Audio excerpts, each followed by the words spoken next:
Buddy, if you're tuning in now or after the live, please make sure to hit that like button so that we can help push this through the analytics so everybody who wants to watch this midday market report ends up coming in here. I'm going to go through this pretty quickly today because the markets are a little bleak, but metals have reversed a little bit today, so that's always a good sign as the US dollars come down about 6 basis points.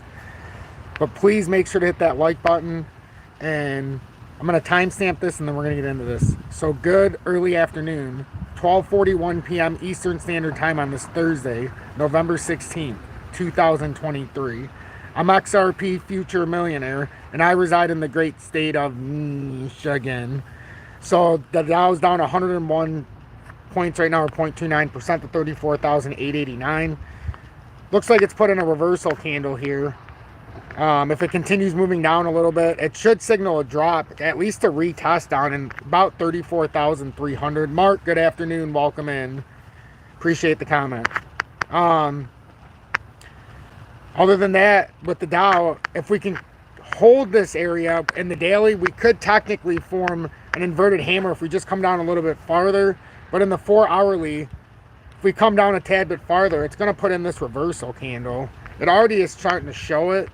Looks like a gravestone doji here, which is a little bearish, but it could technically still work out. It's just this could be the start of a little bit of a reversal here if it needs to consolidate. Not much. Not much. It could come down to 34,300. It could even just be a quick hold here. We'll see how it decides to play out. But right now, we might have to come back and retest the 20-day as it's coming through. We don't know where that's going to be, but it's just an observation. The DXY is down only 7 cents today, 0.07% to 104.31. It was up a little bit early, but now it's kind of given anything back. Not much at all when it was up before. It was, I think, 2 or 3 cents. But right now we're playing off of a massive bear flag. And the technical target, if it breaks down where the 20-day is, if we're using it from there at the 104.72 pivot point, it should drop down to 102.89 unless we get some buying pressure. But the U.S. government, as we'll see, they were buying up the debt. Even the 10-year was up initially, but there's not enough buyers here. It's like what I talked about yesterday. We don't have enough buyers. So I'm not sure how they're going to just continue. Unless the U.S. government keeps buying it, the debt, they would have to raise the interest rates. But if they continue to buy it, I can see it coming down under 4% if they continue this trend. If this plays out realistically here, and they actually have the green light, they decide not to continue hiking like they have, and maybe they go the other way, as long as the printing presses are open, they will buy the debt.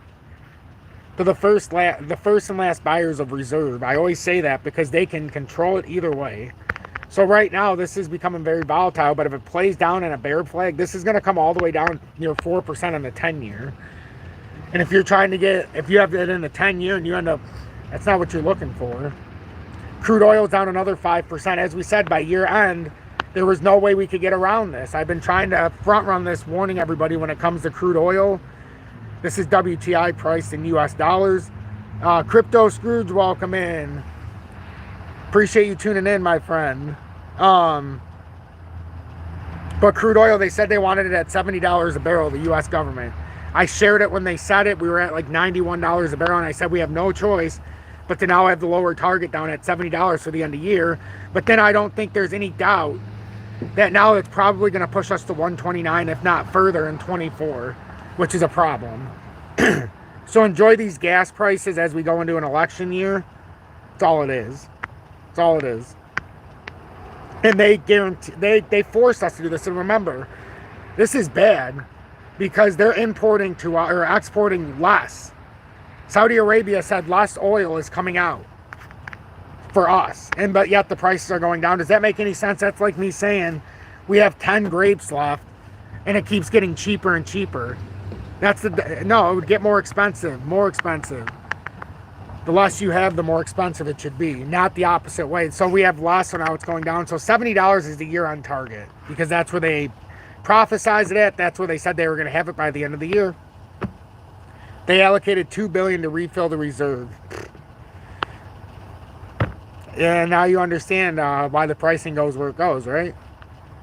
That's why it happens. But you are 100% correct. Jeffrey, good afternoon. Stay positive indeed. That's why I do this. Jorge, Rob, good afternoon. MGR been waiting on oil there, about to buy, Tom. And this is why I was waiting until $70 a barrel. Now we got to figure out. There's some routes we could go when oil is right where it's around now. We're gonna have to talk deeper into some oil, actual dividend paying stocks that we could get into and benefit off of this. I would be open to listening to what my audience thinks is a good idea. I haven't really talked the oil side of things. It used to be there used to be a few of them, but now it's kind of shifting a little bit. True, good afternoon. Average government buy is $30 a barrel. Oof. Ew. So we'll see. We'll see. The gold silver ratio came down about 0.5% or 40 cents to 83.154 because silver is up another 1.63%. Gold and silver caught a little bit of fire the last couple of days, and that's when the US dollar started coming down. Eventually, they will acknowledge gold and silver, and it's starting to happen right now, and it's just continuing this run up. The first layer would be 24.24, or come up to this resistance up here at 24.45 approximately. You get on top side of there, and this inverted head and shoulders plays out. Oh boy, we see what's happening here. We called this out as a community. We've been talking about it if you've been tuning in the midday market report, and now it's actually formed this right arm and pulled up. Now, you know, you've actually got this in rotation, and we know it took the up route instead of continuing on. So let me get this out of the way so it's not confusing. But now we have to focus on the fact that there's what we've been focused on, but this inverted head and shoulders is all but real here. If this comes up and you see something like this, you have a real shot at coming up to 28 bucks. On this breakout from here, this would be a huge bullish. This is a bullish continuation pattern to begin with. If you can hold it, this is destined to start moving up here. It really is. True, I hope you're doing great, man. I really do. Is PBR? PBR is a Brazilian oil company controlled by the Brazilian government. So no, that would not in this scenario for the US, but across the globe. You know, we're talking about something that would be priced against US oil. PBR though significantly reduced their dividend. I was only interested in when I was getting paid $1.55 per share. You know, now I don't get paid that. My dividend on one of them was like $200 and something and one. It was insane. So, and the price was going up because we bought it at good prices, but they completely flipped that around, which we all expected to happen eventually. So silver, I'm just looking to see if it can break this. If we do get a breakout, if it were to break out from here, that's how you get up to 28.13. But it was a smaller, you can even take this at a smaller base. And that's what I'm going to choose to do right now to show something. Let's just say, because we held this, that it breaks out right here. The smaller base, the whole point of this is it gets you into the same area. Maybe it's a little bit higher if it breaks out here like 28.84, but the essential thing is it's still in the same spot. Still $28 and some change. So that's the actual expectation you could get if it broke out around this area. So, and then like, that's what we'd be, it's so great, you know? And I like staying in front of this and just seeing.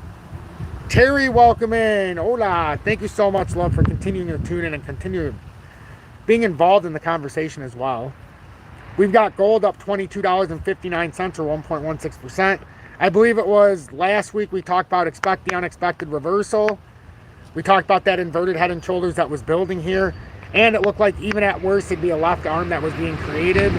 Even if it turned into a head and shoulders pattern eventually, we were talking about that it had so much potential there. But better yet, we talked about how this was forming, and now it has. We don't even have to speculate. That inverted head and shoulders is absolutely formed. Now, if you come up here, get on top of there, it would be a big move.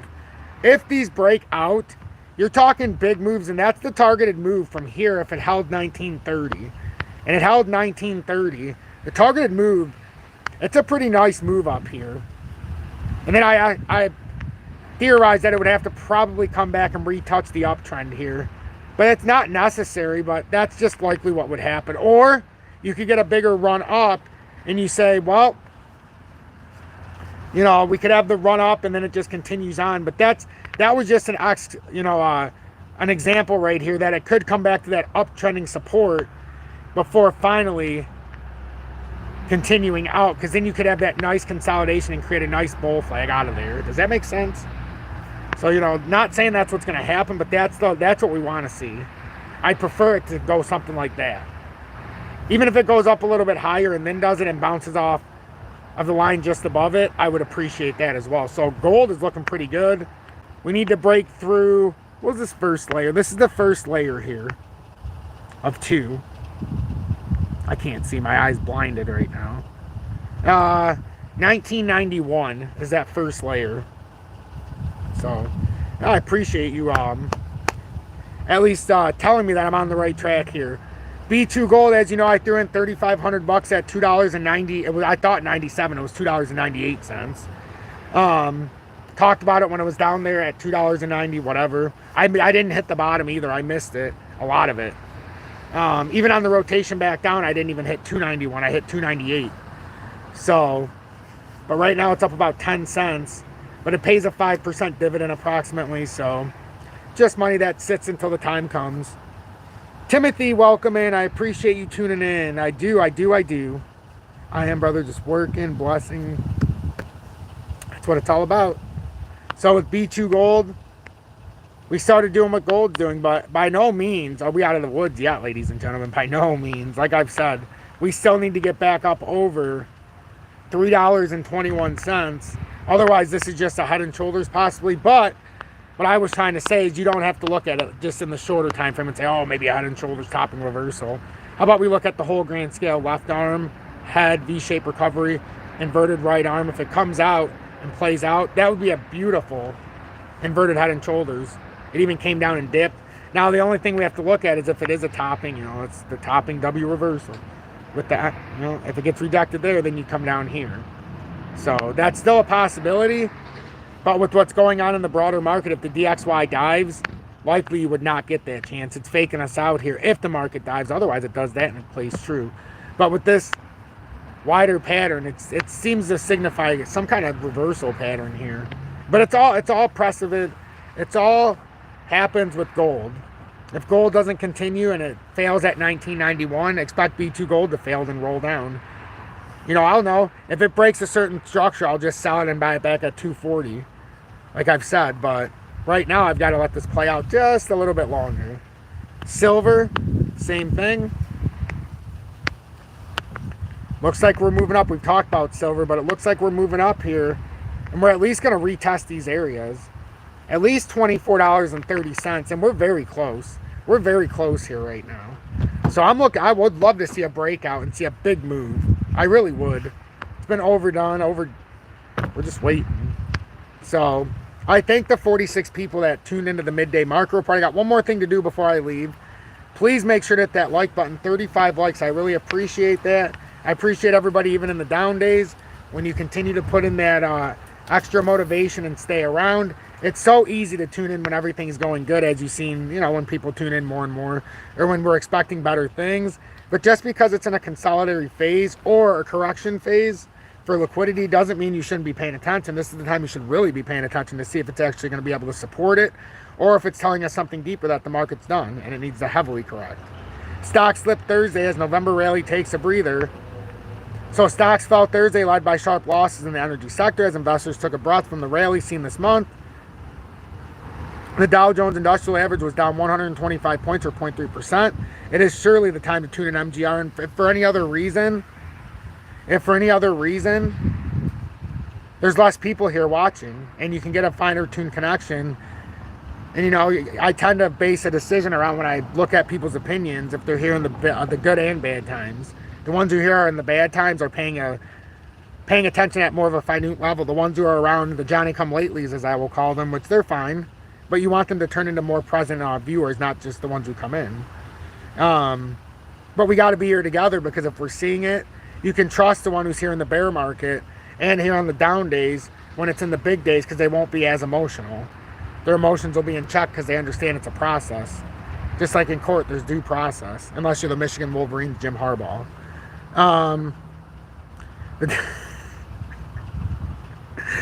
The S&P shed 500 said 0.1%, while the NASDAQ composite traded near the flat line. Chevron was down more than 2%, while the S&P 500 energy sector fell 2.9%. What the hell was that? They tried to slip in making us buy this? Is that what just happened here? They have no shame, I swear. You know, they know I could just easily go read this somewhere else. So the S&P 500 is up more than 7% for the month, while the dollar's advanced more than 5%. The NASDAQ has leaped over 9% in period. October's producer price index, a gauge of wholesale prices, slid 0.5%. The market's biggest monthly decline since April 2020. That came a day after the consumer price index remained flat for October. But I'm not going to bore you with those because that's all propaganda. It's nonsensical. You know what? So government, the Fed Governor Cook sees soft landing as likely but not assured. These are the main points. Federal Reserve Governor Lisa Cook said Thursday she thinks the U.S. can avoid a deep recession, but it is attentive to risk that could thwart that goal. I believe that a soft landing is possible. There's no such thing as a soft landing. What they're really saying is hyperinflation is right around the corner, and we've passed it on to your kids, and we're just going to keep printing money into oblivion. So get ready to walk around with wheelbarrows like Venezuela, you know, just to buy a loaf of bread. Better buy your metals is what they're saying is you better buy your precious metals while you can. They may always be available, but maybe not at a price you can afford. You become your own central bank before it's too late. That's XRP Future Millionaire's main advice. XRP crypto, its best friend is gold, silver, and precious metals. Gold, silver, and precious metals' best friend is XRP and crypto alike. That's the way it goes. That's the only forms of money you can use across borders. That's what they don't tell you.